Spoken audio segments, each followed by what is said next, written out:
இன்னைக்கு நம்ம ஹர் படம் எப்படி இருக்குன்னு பார்க்க போறோம். இந்த சேனலை இப்போ தான் ஃபஸ்ட் டைம் பார்க்குறீங்க அப்படின்னா சப்ஸ்கிரைப் பண்ணி பெல் ஐக்கானை கிளிக் பண்ணிக்கோங்க.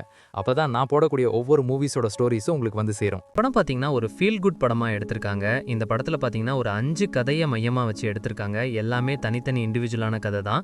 ஃபர்ஸ்ட் பார்த்தீங்கன்னா ஐஸ்வர்யா ராஜேஷோட கதை. அவங்க வெளியே போயிட்டு இருப்பாங்க. போகிற வழியில் அவங்களுக்கு அர்ஜென்ட்டாக ரெஸ்ட் ரூம் போகணும் அப்படின்ற மாதிரி ஆயிடுது.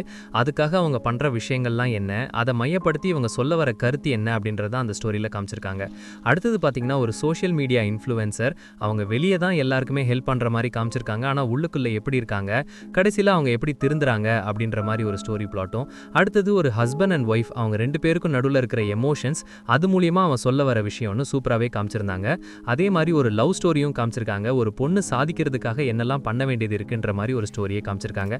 இந்த மாதிரி 5 ஸ்டோரியும் சூப்பராகவே கனெக்ட் பண்ணி எடுத்திருக்காங்கன்னு சொல்லலாம். இந்த படத்தோட பாசிட்டிவ் நெகட்டிவ் பற்றி பார்க்கலாம். பாசிட்டிவ், கண்டிப்பாக இவங்க 5 ஸ்டோரியுமே ஓரளவு ஃபீல் குட்டாக எடுத்திருக்காங்க. இதில் ஒரு 3 ஸ்டோரி பக்காவாக இருந்ததுன்னே சொல்லலாம். ஒரு 2 ஸ்டோரி இன்னும் பெட்டராக பண்ணியிருக்கலான்ற மாதிரி கூட தான் இருந்தது. அதே மாதிரி பர்ஃபார்மன்ஸ் வைஸ் பார்க்கும்போது எல்லாருமே ஒரு சூப்பரான பர்ஃபார்மன்ஸ் கொடுத்துருக்காங்கன்னு சொல்லலாம். ஏன்னா எல்லாருமே சூப்பரான ஆக்டர்ஸ் தான். அதே மாதிரி ஒவ்வொருத்தரோட கேரக்டருமே சூப்பராக எழுதி எடுத்திருக்காங்க. டெக்னிக்லையும் படம் சவுண்டாகவே இருக்குது எல்லா ஆஸ்பெக்ட்ஸ்லையுமே. ஸ்க்ரீன் பிளேஸ் பார்த்தீங்கனால ஒரு சின்ன சின்ன ஸ்டோரி பிளாட், சின்ன சின்ன மெசேஜ் அழகாக நீட்டாக ப்ரெசென்ட் பண்ணியிருக்காங்க. பார்த்து பழக்கப்பட்ட ஸ்டோரி பிளாட்டுகளாகவே இருந்தாலும் அது மூலிமா அவங்க சொல்ல வந்திருக்கிற மெசேஜுக்காக ஒன்ஸ் ட்ரை பண்ணலாம். கண்டிப்பாக இது ஒரு நல்ல படமாக தான் இருக்குது. ட்ரை பண்ணி பாருங்கள்.